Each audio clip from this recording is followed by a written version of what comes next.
Who is the observer inside your mind? A Buddhist perspective. Try something with me right now. Close your eyes for just a moment and ask yourself, who's here?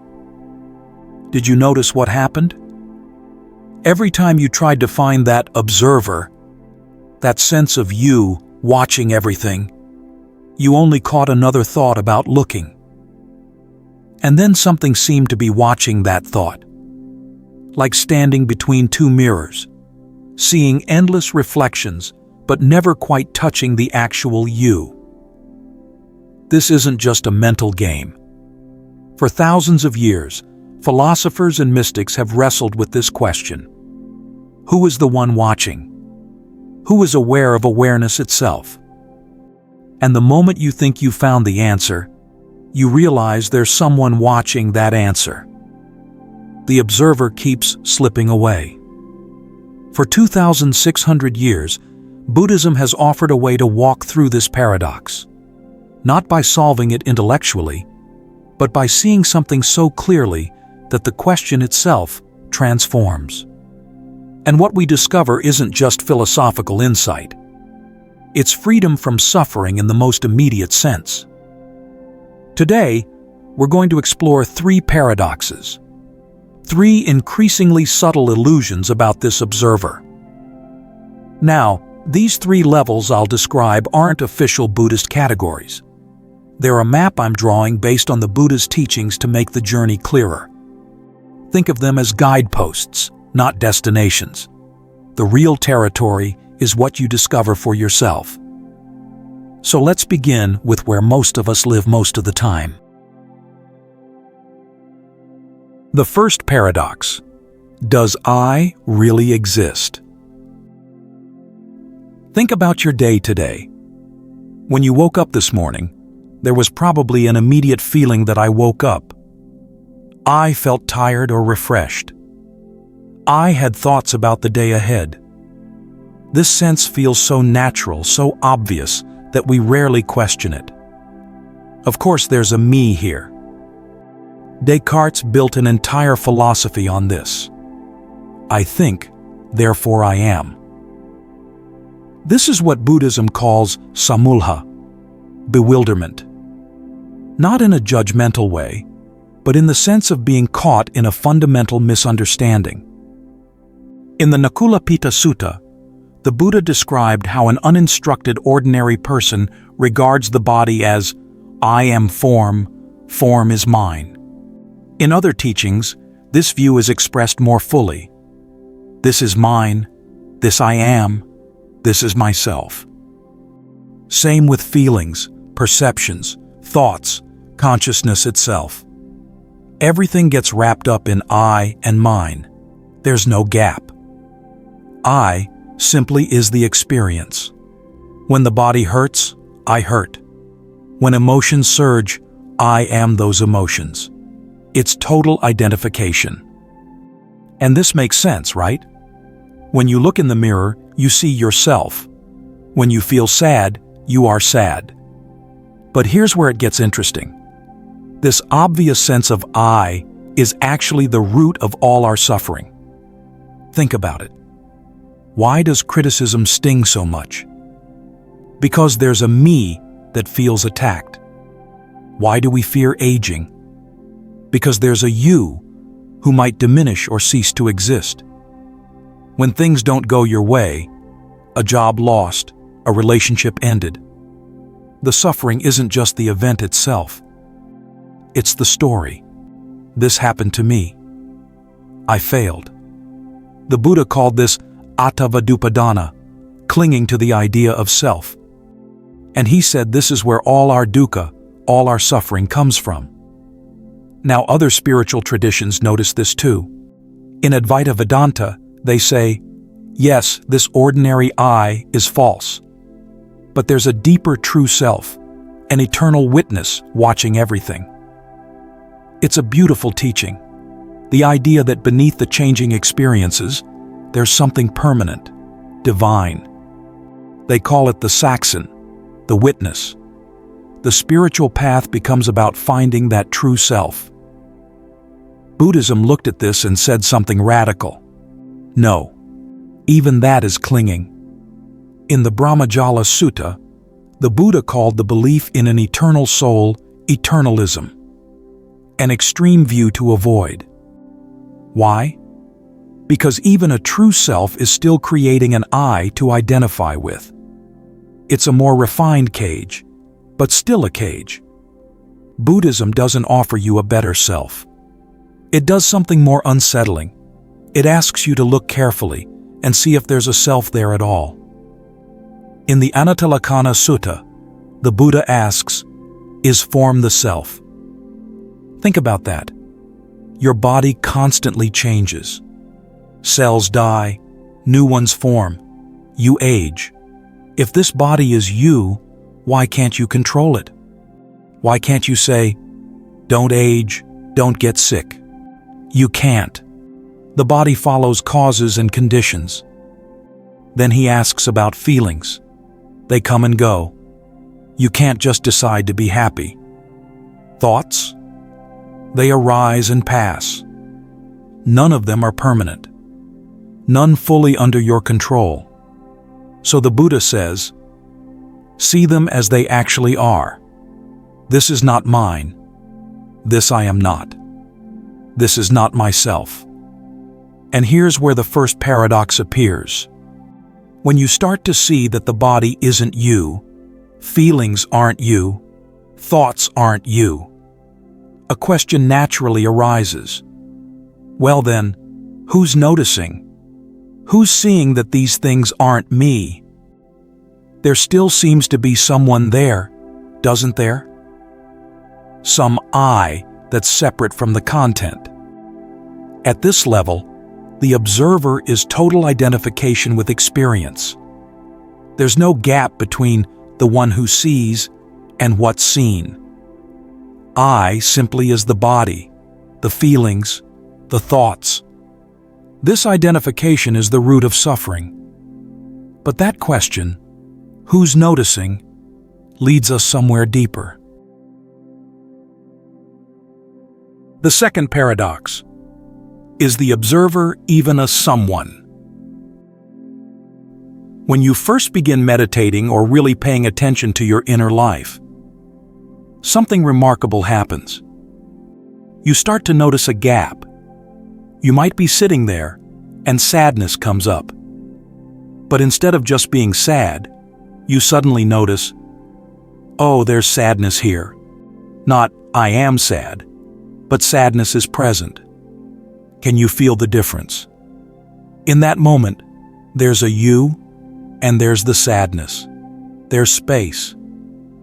Or you're having a thought, and mid-thought you realize, I'm thinking. You're not lost in it anymore. You're watching it. This is what meditation teachers call mindfulness. Psychologists call it metacognition. And it can feel like waking up from a dream. For the first time, you are not your experiences. You're the space in which they appear. You're the awareness, the observer. And that observer feels stable, separate from the constantly changing content. This is liberating. Because if you're not your anxious thoughts, anxiety doesn't overwhelm you. If you're not your anger, it can arise and pass without consuming you. You're like the sky, and experiences are just weather. Modern psychology has caught up to this. CBT and ACT are built on this idea. And it's life-changing for most people. The ability to step back from your thoughts and emotions, to not be identified with every passing state, this reduces suffering in real, measurable ways. But here's where Buddhism doesn't stop. There's a subtle trap. You now have a new I, a better, more spiritual I, but still an I. The I who observes, the I who meditates. This observer self feels real, stable. And Buddhism says, look closer. Look at this observer too. This is where one of the most profound teachings comes in, the Bahia Sutta. Bahiya was a dedicated ascetic who thought he'd reached awakening. But a deity appeared and said, "You're not awakened. You're not even on the path." Shaken, Bahiya found the Buddha during alms round and begged for teaching. The Buddha initially refused, not the right time. But Bahiya insisted, "We don't know what might happen to either of us. Please, teach me now." So the Buddha stopped and gave one of the most direct teachings ever recorded. In the seen, there should be just the seen. In the heard, just the heard. In the sensed, just the sensed. In the cognized, just the cognized. When for you, in the seen, there is just the seen, then you will not be here, not be there, not be in between. This is the end of suffering. According to the text, Bahiya understood immediately. Complete awakening, right there. Now what does "in the seen, just the seen" mean? Usually, we think there are three things: me, the seer, the seeing, and the object. Subject, verb, object. But look very carefully right now at anything in front of you. Where is the you who's seeing? Can you find it? What you'll actually notice is just seeing happening. Light hits the object, reflects, enters the eye, triggers neurons, awareness arises. It's a flow of causes and conditions. But where's the seer? The separate you standing apart. You can't find it, because it's not there. There's no one seeing, just the seeing. No one hearing, just the hearing. In the seen, just the seen. This breaks down the subject-object structure completely. There's no subject here looking at an object there. Just this moment of experience happening. No one doing it. No one having it. The Buddha then says, "You will not be here, not be there, not be in between. Not here. No subject inside. Not there. No I in the object. Not in between. No I in the relationship. The I doesn't exist anywhere. Not destroyed, but never there as a thing in the first place." Interestingly, modern neuroscience has bumped into this. Thomas Metzinger concluded, "The self isn't an entity, it's a model the brain constructs." Varela and Thompson propose consciousness is a self-organizing process without a center. There's no boss in your head, just processes organizing themselves. Brain imaging shows that in deep meditation, the default mode network, active when we think about me, quiets down significantly. People report the sense of I fades or disappears, but awareness remains, sometimes even clearer. Ancient contemplation and modern science pointing the same direction. The observer isn't a someone. It's just the process of observing. As Bahiya's teaching shows, in the seen, just the seen. No separate entity doing the seeing. The illusion of a central I has broken down. Just experience arising moment to moment, with no one behind it. But once you've seen there's no observer, what do you do with that? The third paradox. If there's no I, who's trying to get free? Here we are. You've stepped back from identifying with body, emotions, thoughts. You found the observer. Then you looked for that observer and couldn't find it. Just the process of observation happening. And this profound realization creates one final paradox, the subtlest one. Because what happens next? Once you've seen there's no permanent I, you might think, okay, I need to really get this. I need to maintain this realization. I need to abide in no self. But wait, who's trying to maintain it? Who wants to get it? There's still someone there, isn't there? Someone trying to achieve no self. Someone trying to become enlightened. And that's the final trap. You can't achieve no self. Every effort to become no self reinforces that there's a self trying. Let me tell you what the Buddha never said. He never said, try to have no self. He never said, get rid of your ego. What he said was simpler. See clearly. In the Mahapunama Sutta, there's a beautiful description of how liberation actually happens. When someone sees form, feeling, perception, mental formations, and consciousness as they actually are, impermanent, unsatisfactory, not self, something natural happens. They become disenchanted, not depressed, but disenchanted. Through disenchantment, passion fades naturally, not through force, but naturally.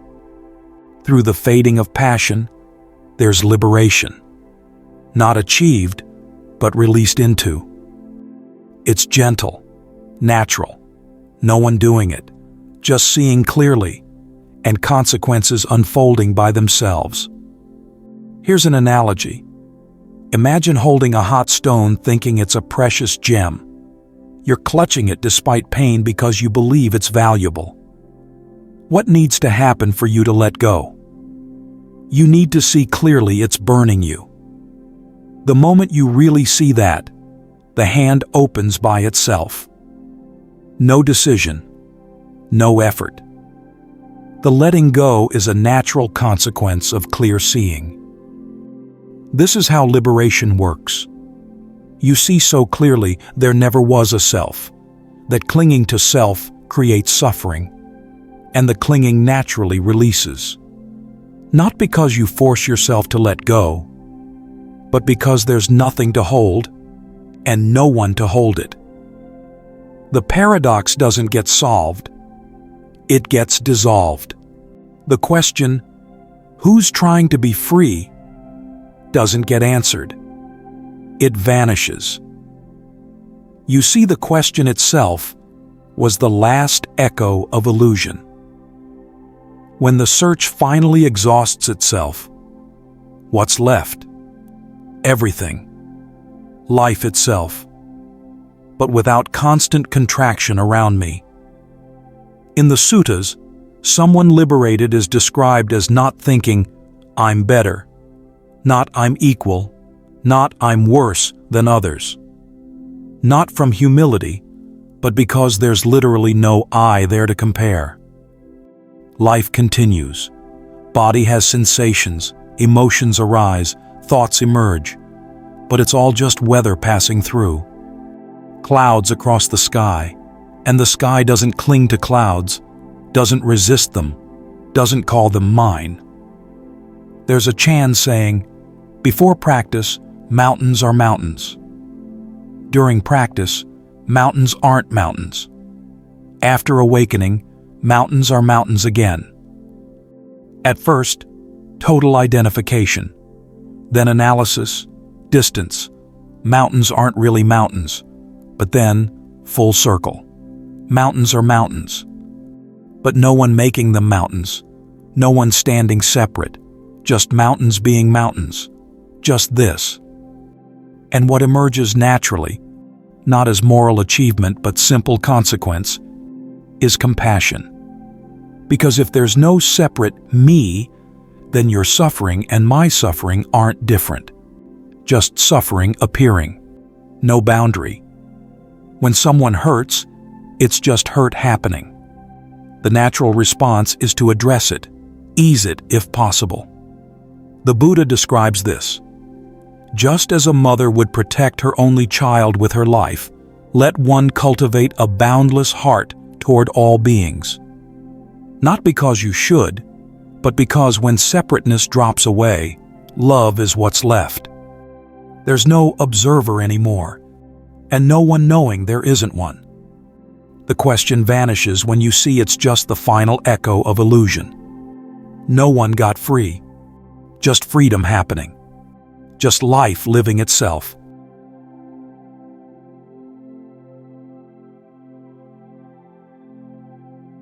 In the Dhammapada, the Buddha describes his awakening. Through countless births I wandered, seeking but not finding the builder of this house. House builder, you are seen. You will not build again. All your rafters broken, the ridgepole destroyed. My mind has reached the unconditioned. Achieved is the end of craving. The house builder, according to the traditional commentaries, this is tanha, craving itself. It's craving that continuously constructs this sense of I, this somebody who needs things a certain way. When you see it clearly, it stops building. Not because you make it stop, but because the game is up. Now let me be honest about something important.